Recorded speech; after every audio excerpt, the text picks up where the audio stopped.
Oi, eu sou o professor Eduardo Ferroni e vamos falar hoje sobre magnetismo.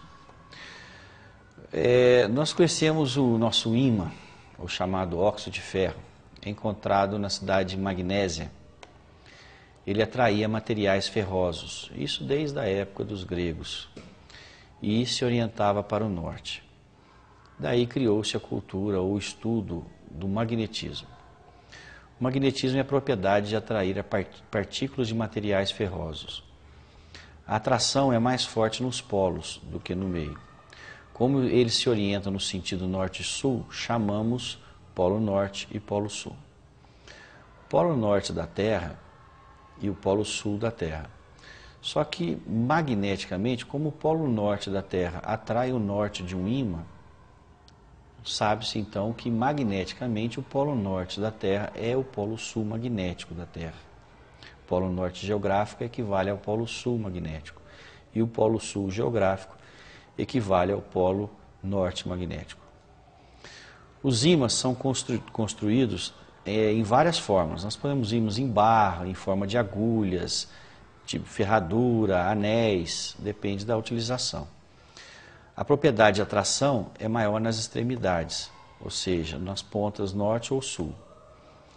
Ação mútua entre dois ímãs. Se eu colocar dois ímãs de norte com norte, vai existir uma repulsão, eles se repelem. Se eu colocar dois ímãs norte e sul, ou seja, polos opostos, eles se atraem. Uma propriedade interessantíssima e fundamental de ímãs é que um ímã você nunca pode separar o polo norte do polo sul. Se você pegar um ímã norte e sul e cortar ele ao meio, vão existir dois ímãs com polo norte e com polo sul. Se você pegar esses dois e cortar ao meio cada um, vão existir 4 ímãs com polo norte e sul. E assim por diante. Nós não conseguimos em um ímã separar o polo norte do polo sul. O espectro magnético, ou seja, como se comporta a região em forma de um ímã. Se eu pegar uma limalha de ferro, por exemplo, e jogar sobre um plástico e pôr um ímã embaixo, eu vou ver que aquelas limalhas de ferro vão ficar ordenadas, se vocês olharem essas linhas amarelas, dessa forma, como se for chamadas linhas de força. Elas saem do polo norte e entram no polo sul. Obviamente nós não vamos ver elas saindo do norte e sul. Essa convenção, ou seja, isso foi definido, convencionado, que as linhas saíam do norte e entravam no sul. O espaço ocupado por essas linhas de força é chamado de campo magnético.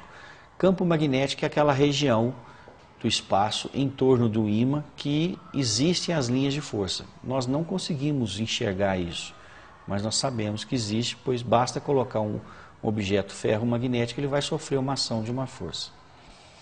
Uma barra de ferro sem magnetização pode ser considerada como tendo um grande número de pequenos ímãs dispostos de maneira desordenada, ou seja, qualquer metal que não seja ímã, ele pode ser considerado como sendo vários ímãs desordenados ali dentro.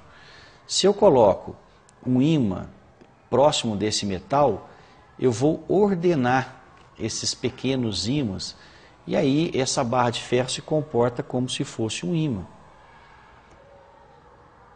E aí ela pode ser atraída ou repulsada. Se você pegar, por exemplo, uma corrente elétrica em um determinado condutor elétrico, também ela vai criar um campo magnético em torno dela. Isso aí é chamado, foi provado pela lei de Faraday, que quando você passa uma corrente por um fio, ele cria um campo magnético em torno dela. Vejam esse exemplo. Tem uma limalha de ferro esparramada aleatória numa placa de vidro e um condutor elétrico rígido. Quando eu vou ligar esse condutor elétrico a uma bateria, por exemplo, vai passar por esse condutor uma corrente elétrica e aí aquelas limalhas vão ficar ordenadas. Percebam que essa limalha ficou circular em torno do campo do fio. Ou seja, foi provado por Faraday que uma corrente elétrica, quando passa por um condutor, ela cria um campo magnético circular em torno desse condutor. Vamos pegar uma bússola, também colocada próximo de um fio. No nosso esquema elétrico, nós temos aqui um resistor, um amperímetro, um condutor qualquer e uma bússola perto e uma chave. Quando eu fecho a chave, passa a corrente. Perceba que o perímetro existe uma corrente ali por ele. Nesse instante a bússola é atraída. Quando eu abro, corta a corrente e a bússola volta ao normal. Tá certo? Então isso prova também que num condutor elétrico cria-se um campo magnético. Como aumentar o campo magnético de uma bobina? Se uma bobina nada mais é que um conjunto de fios enrolado.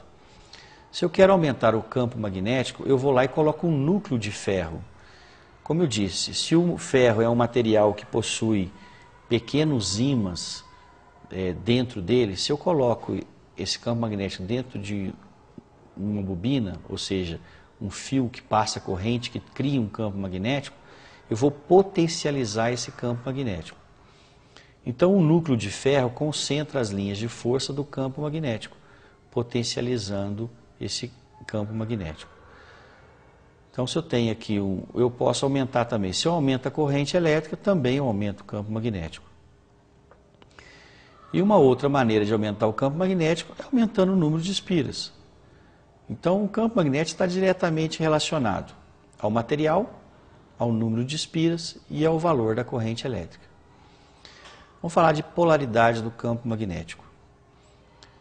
Veja o nosso esquema, que eu tenho uma corrente que ela entra no fio que está azul e sai no fio que está vermelho.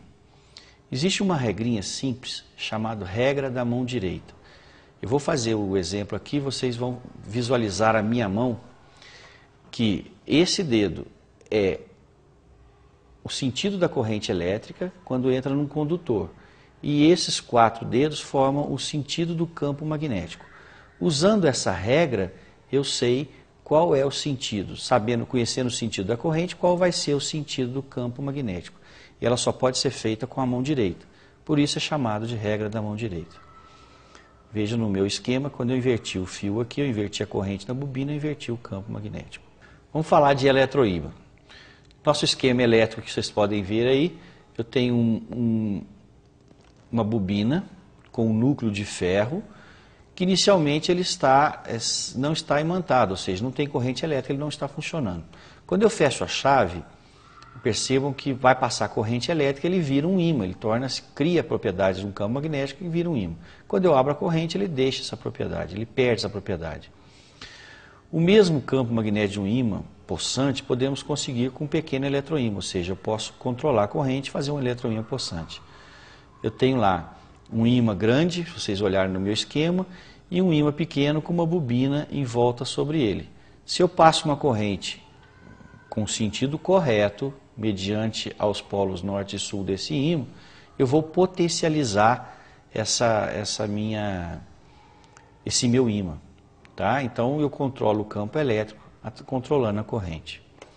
Bem, sobre magnetismo é só isso, espero que isso tenha ajudado os senhores ao entendimento dessa matéria. Obrigado.